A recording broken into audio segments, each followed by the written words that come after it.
Hey there, I'm Andrew Chang. Welcome to About That. So, I woke up the other morning to this. President Vladimir Putin says Russia would suspend participation in New START, its last major nuclear arms control treaty with the United States. And the headlines kind of kept coming. I mean, Putin says Russia will halt participation in New START nuclear arms treaty. This one, Russia-Ukraine war latest. Putin pulls out of U.S. nuclear weapons deal. Russia is halting, putting a stop on its participation in the strategic weapons control agreement. Свое участие в договоре о стратегических наступательных вооружениях.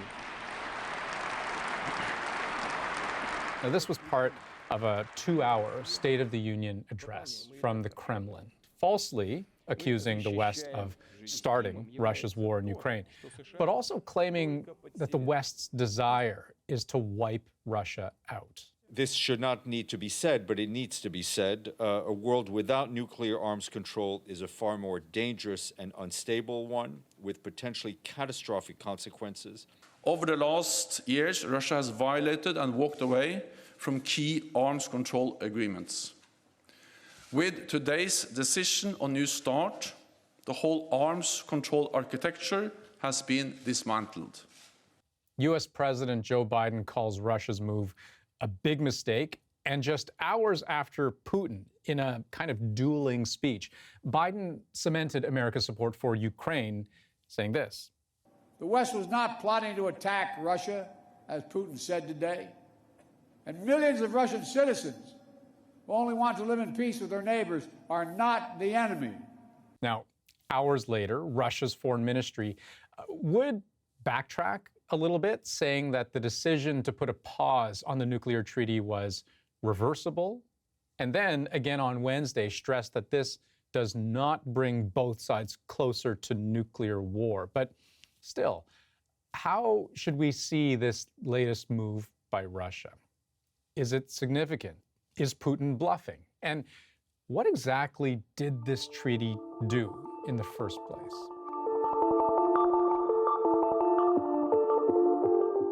As the Cold War stretched on in the last century, so did the arms race. The United States and Russia, then the Soviet Union, were locked in this constant state of one-upmanship until the world was essentially armed to the teeth with over 60,000 nuclear weapons.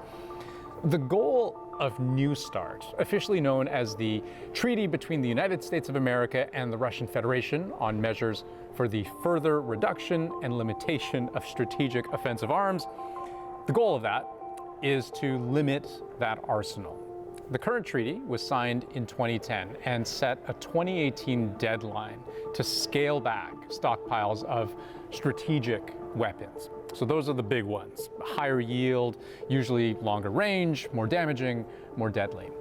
Both countries seemed to comply, reducing their arsenals down to those treaty limits. 700 deployed intercontinental ballistic missiles, 1,550 nuclear warheads, and 800 deployed and non-deployed launchers.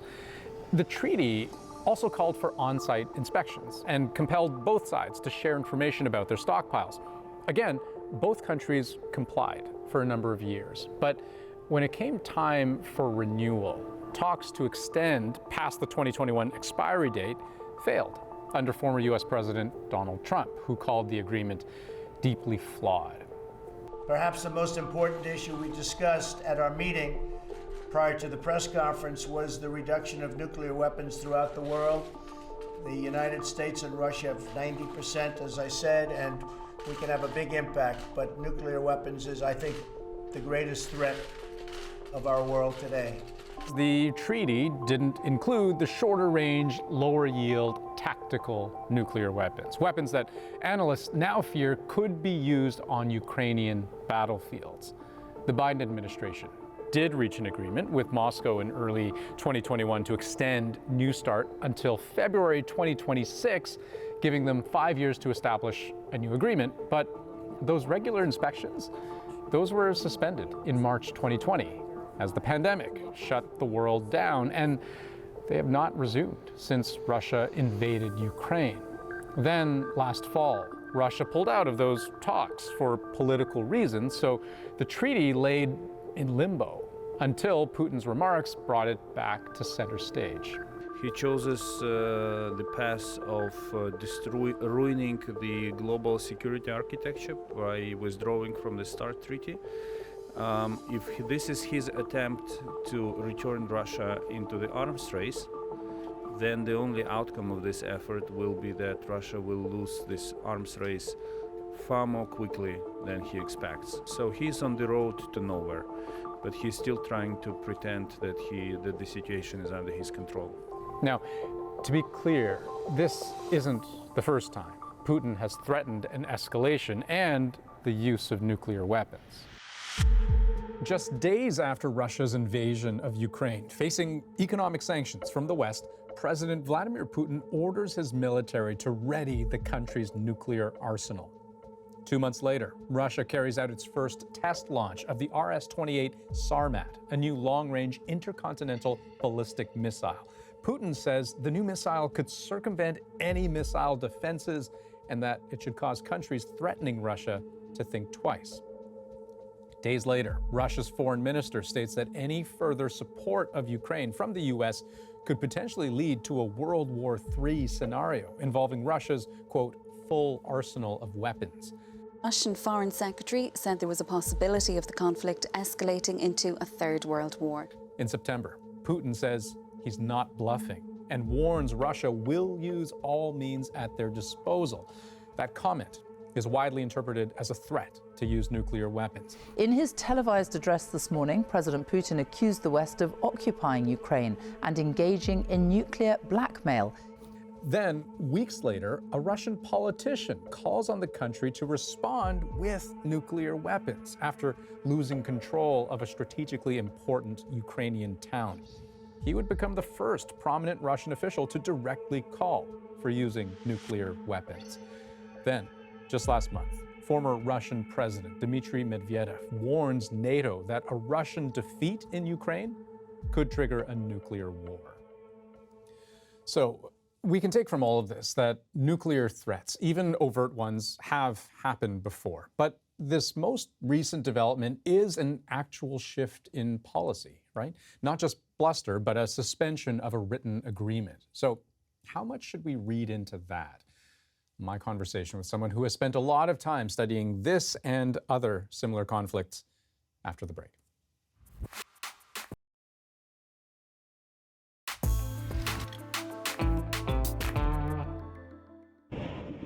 Of course, nuclear bombs have become hundreds of times more powerful than those dropped on Japan and could literally destroy the world. But Putin seems to have thought of that too. He gave this absolutely chilling interview back in 2018. Для мира будет глобальная катастрофа. Но я все-таки как гражданин России и глава российского государства, тогда хочу задаться вопросом, а зачем нам такой мир, если там не будет России? Welcome back. Today marks 1 year since the start of Russia's invasion of Ukraine. And it was in the days leading up to this moment, Russia's President, Vladimir Putin, announced that he would be suspending his country's participation in its last major nuclear arms deal with the U.S. So we've been asking this question, what that means for both the near and distant future, and how concerned we should be about that move, given what he said back in September. Для защиты России и нашего народа мы, безусловно, используем все имеющиеся в нашем распоряжении средства. Это не блеф. Putin saying he's not bluffing.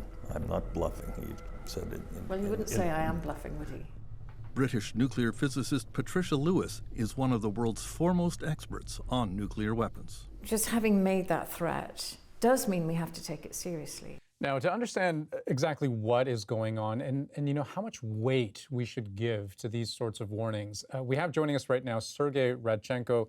Sergei, you're a historian of the Cold War at Johns Hopkins University's School of Advanced International Studies. Thanks for joining us.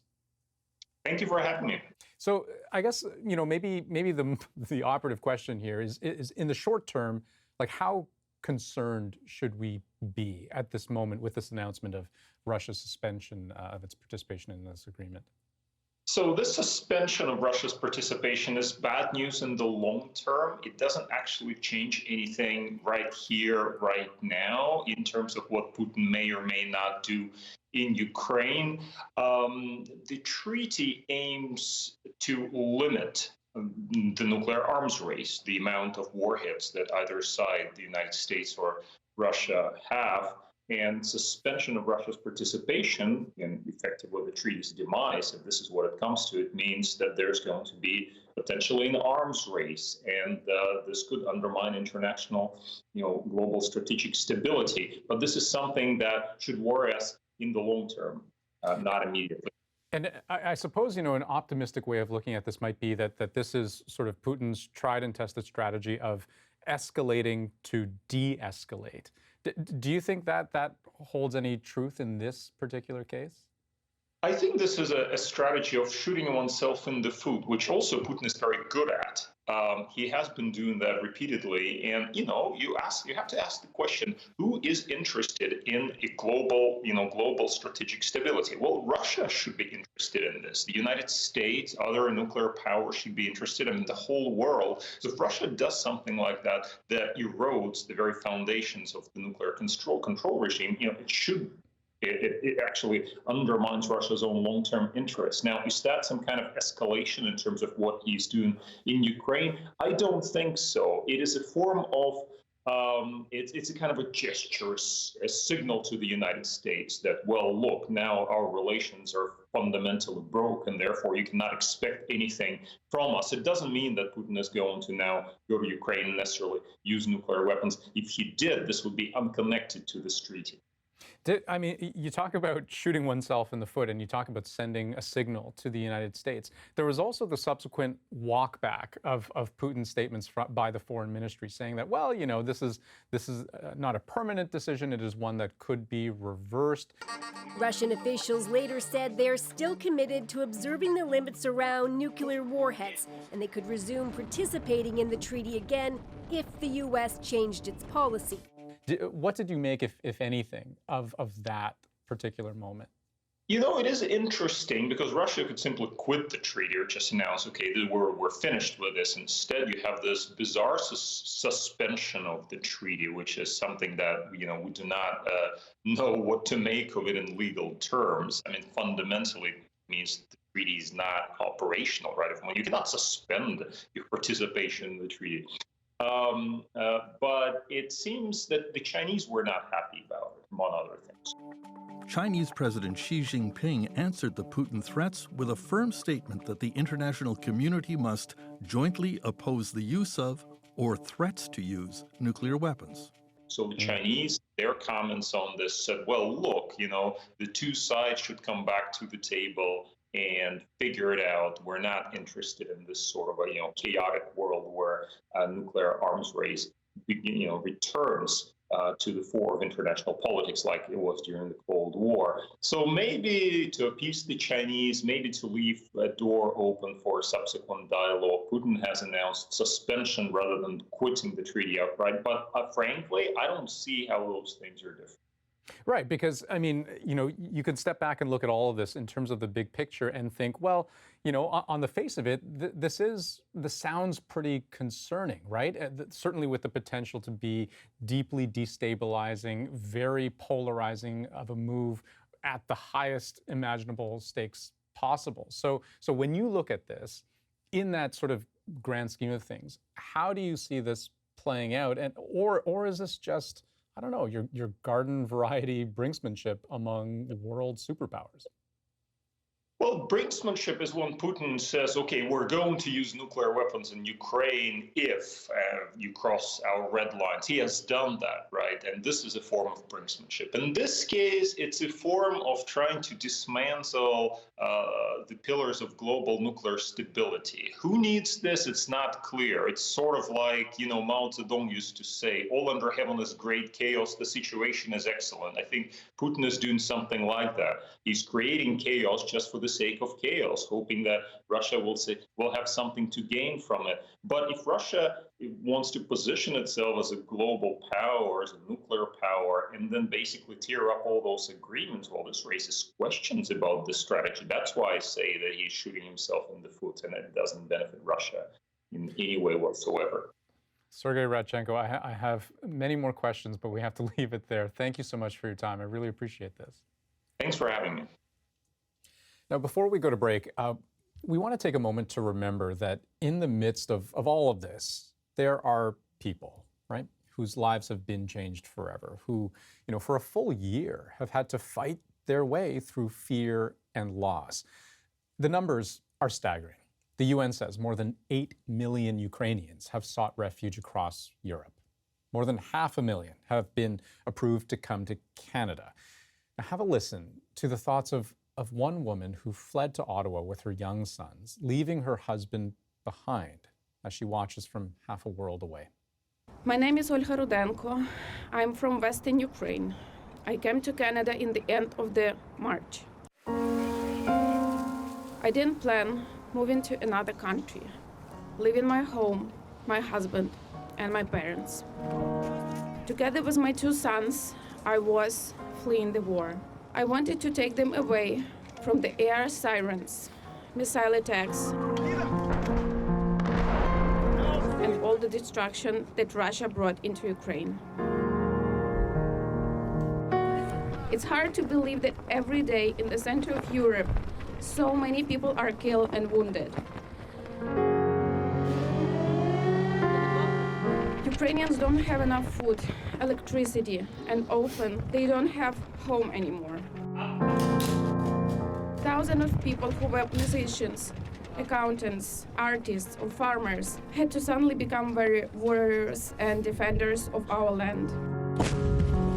Ukrainians have been defending their country for the whole year.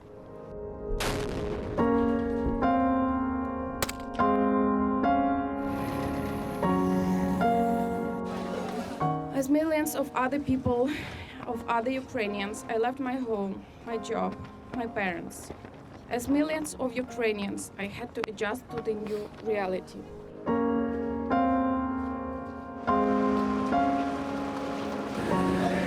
My kids had to use to the new school, and all my friends were scattered all over the world.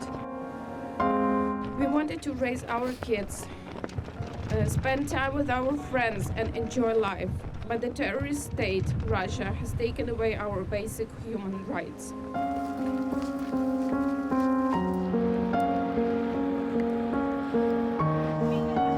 This year was full of despair and strength of spirit, hatred for enemies and love for each other, sorrow and unconditional faith in victory. This year felt like eternity to us. For me, it was a year of life on hold, disturbing news, daily tears, short messages from my husband, support from loved ones, and dreams of victory. And if you ask my 10-year-old son what his dream is, you will hear the dream of all Ukrainians and millions of other people around the world. Go to Ukraine to see my dad.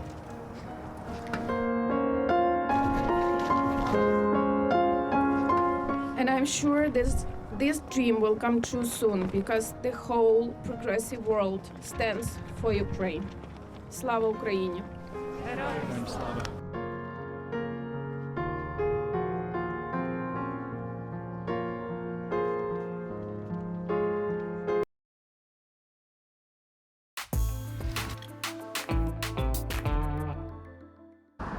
And here in Ukraine, people are taking stock, still coming to terms with loss and hardship and the knowledge they're about to start a second year of war. Some are more optimistic than others. We're still fighting, says Anastasia Vasilenko. Ukrainians will be free.